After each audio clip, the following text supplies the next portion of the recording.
Dans cette troisième partie du cours Base technique pour les réseaux, nous allons nous intéresser à l'organisation d'une infrastructure distribuée, principalement dans le cadre d'un réseau local. Cette partie vous propose une méthode en plusieurs étapes. Il s'agit d'abord de définir le cahier des charges, puis nous nous intéresserons à l'organisation des parties passives, c'est-à-dire au câblage réseau qui est nécessaire pour faire communiquer les matériels. Ensuite, nous aborderons l'organisation des équipements actifs, c'est-à-dire les équipements d'interconnexion, les switches et les routeurs, et quels sont les critères de choix pour définir ces équipements. Enfin, nous terminerons cette partie par l'introduction au service réseau de configuration des postes, c'est-à-dire principalement l'organisation du DHCP et du service de nommage, le DNS. Commençons tout d'abord par définir l'objet que nous devons concevoir. Il existe différents types de réseaux, les LAN, les MAN, les WAN, les SAN. En fait, on a toujours Area Network et ensuite la première lettre permet de définir la portée du réseau. L pour local, M pour métropolitain à l'échelle d'une ville, W pour wide area, c'est-à-dire tout ce qui est au-delà de l'échelle de la ville. Et les SAN, ce sont les réseaux d'à très courte distance qu'on va retrouver par exemple dans les systèmes industriels sous forme du CAN, des réseaux pour des contrôleurs, des capteurs et des actionneurs, des réseaux dédiés aux véhicules, les VAN, ou plus généralement les SAN, qui sont intégrés dans des baies qui permettent d'héberger des serveurs et des disques. Nous nous intéresserons ici uniquement aux réseaux locaux, c'est-à-dire aux réseaux pour lesquels le propriétaire est l'utilisateur, ou tout au moins l'entité utilisatrice qui va vous demander de le concevoir.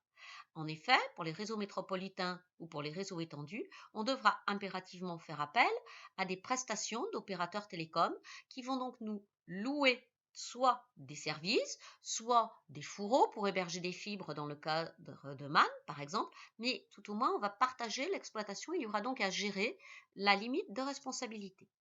Au sens de l'utilisateur, le réseau local s'entend comme tous les équipements informatiques, ou tout au moins tout ce qui pourrait être informatisé, qui va être interconnecté, et ce dans une zone géographique restreinte. Donc pour l'utilisateur, le réseau local recouvre à la fois son terminal, l'imprimante et tout ce qui va être dessus. Au niveau technique, au niveau technologique, quand on parle de réseau local dans un cours de télécom, cela s'entend plutôt comme la sous-couche max qui va le caractériser, c'est-à-dire la liaison de données multipoints à commande distribuée et avec une portée limitée. Dans ce chapitre, nous allons donc prendre en compte la définition du réseau local au sens de l'utilisateur. Les éléments qu'il va falloir concevoir pour construire un réseau vont être de différents types. Il va falloir s'intéresser à l'infrastructure passive, c'est-à-dire définir le câblage, définir par où on va faire passer les câbles. Il faut faire attention parce que ces infrastructures sont très coûteuses puisqu'il y a beaucoup de main-d'œuvre à prévoir.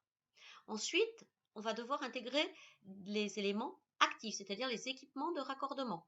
Et puis également, on s'intéressera aux machines qui vont être à l'extrémité de l'infrastructure passive.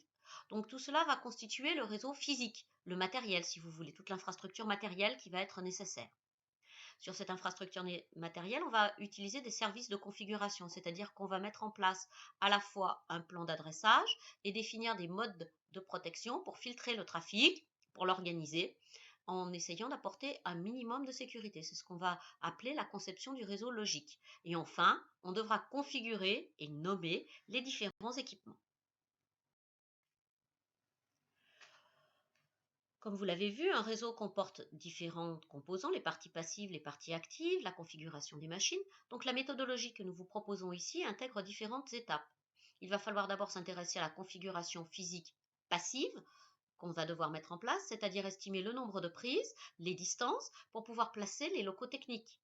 On s'intéressera pour cela à l'existant, quel est le parc de machines, quel est le type de réseau, est-ce qu'on dispose ou non d'un câblage. Il va aussi falloir prendre en compte ce qui va passer sur ce réseau, c'est-à-dire s'intéresser à l'étude du trafic par type de machine pour savoir quelles sont les capacités des tuyaux qui permettront de faire passer les données. On peut voir en fait le réseau, la conception du réseau, comme la conception d'un réseau de tuyaux pour acheminer des données. Et enfin, on essayera de définir qui doit communiquer avec qui, ce qui nous permettra d'avoir le réseau logique, les fonctions de sécurité et également une base saine pour organiser un plan d'adressage.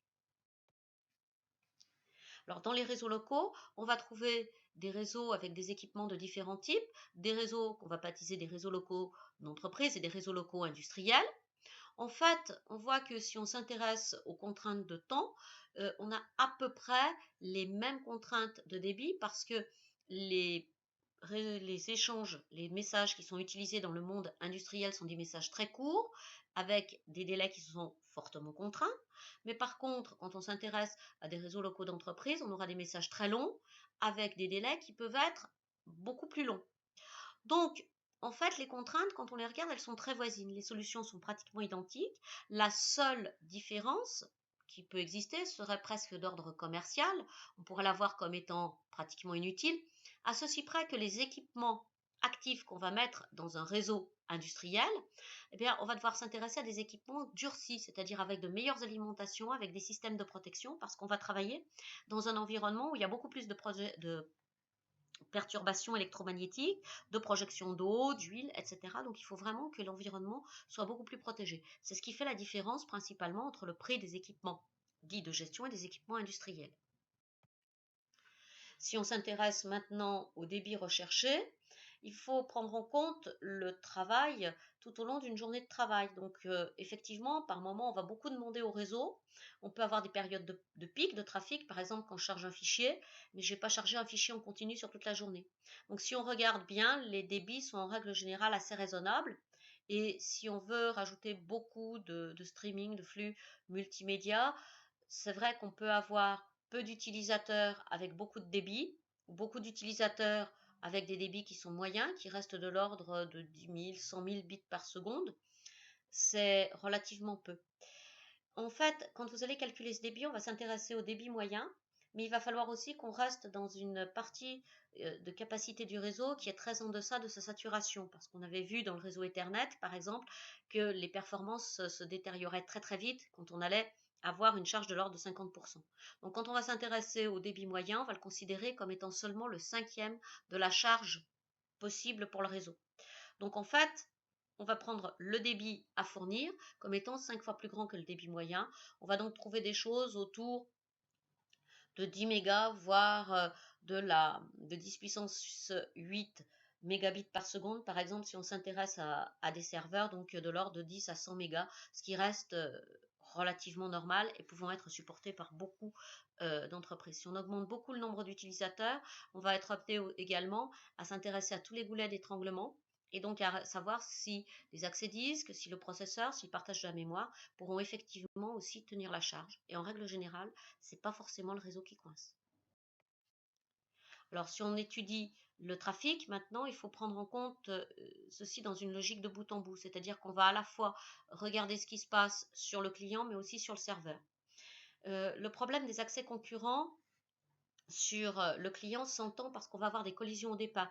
Vous pouvez avoir un client mail, avoir l'accès à des applications de gestion, faire du transfert de fichiers, accéder à du web. Donc on a différentes applications, donc on a beaucoup de besoins en communication au niveau du poste client. Étant entendu par contre qu'un client, un être humain, ne va s'intéresser qu'à une des applications qu'il aura lancées, bien sûr. Mais vous aurez quand même beaucoup de trafic en parallèle. Sur le serveur, vous avez à prendre en compte les différents clients, les différentes applications qui sont hébergées. Et pour aller du client jusqu'au serveur, vous allez utiliser le réseau. C'est-à-dire que sur le client, vous allez avoir un câble, donc vous avez toute votre bande passante sur ce câble-là, mais in fine, vous allez aboutir au serveur. Donc il va falloir regarder comment le trafic va se cumuler et comment on va aboutir au serveur. Et on va mettre en place une organisation en cascade avec les équipements. Il va falloir veiller à ce qu'on n'ait pas de goulet d'étranglement, c'est-à-dire quand on va regrouper des postes clients et qui vont devoir utiliser un même lien pour aller sur le serveur, il faudra utiliser un lien avec une puissance plus grande si on veut maintenir la qualité de service. D'ailleurs, qu'entend-on par qualité de service? Souvent, on va dire que c'est le temps de transmission, mais ça peut être aussi dans le cadre des flux multimédia, dans le cadre de la téléphonie sur IP, la gig, c'est-à-dire le télé entre paquets qui doit être constant. Et puis, il faut aussi prendre en compte cette qualité de service en définissant des limites de responsabilité entre les réseaux pour savoir qui est responsable de la qualité de service et jusqu'où on en est responsable. Alors, pour évaluer les débits, on va s'intéresser côté serveur au nombre d'utilisateurs, aux débits qui vont être requis par un utilisateur. Mais comment on va calculer ces débits requis? Soit on va vous le donner, par exemple, Soit on va vous donner un pourcentage de temps pendant lequel un débit peut être requis. Donc, dans ce cadre-là, on fera une moyenne pondérée, tout simplement. Si on vous demande 10 mégabits par seconde pendant 10% du temps, pendant 90% du temps, l'application elle vous demandera 0 mégabits par seconde. C'est aussi simple que ça. On peut avoir aussi à prendre en compte un volume à transférer pendant un temps donné, avec une contrainte forte sur le temps de réponse. En fait, dans tous les cas, il faudra prendre le calcul du débit moyen et puis intégrer également le facteur d'utilisation pour évaluer le débit qui devra être offert sur tel ou tel équipement. En principe, on va prendre le facteur d'utilisation de 20% correspondant au fait que le débit moyen n'est que 20% du débit à offrir. Ensuite, on s'intéressera au débit moyen total, c'est-à-dire la multiplication de ce débit moyen requis sur l'ensemble des clients. Et on va essayer après de voir ce qu'on devra assurer sur une ligne, ce qu'on devra avoir sur des liens de descente. Il faut faire attention parce que tous les paramètres ne sont pas forcément donnés et c'est la partie toujours la plus difficile à obtenir.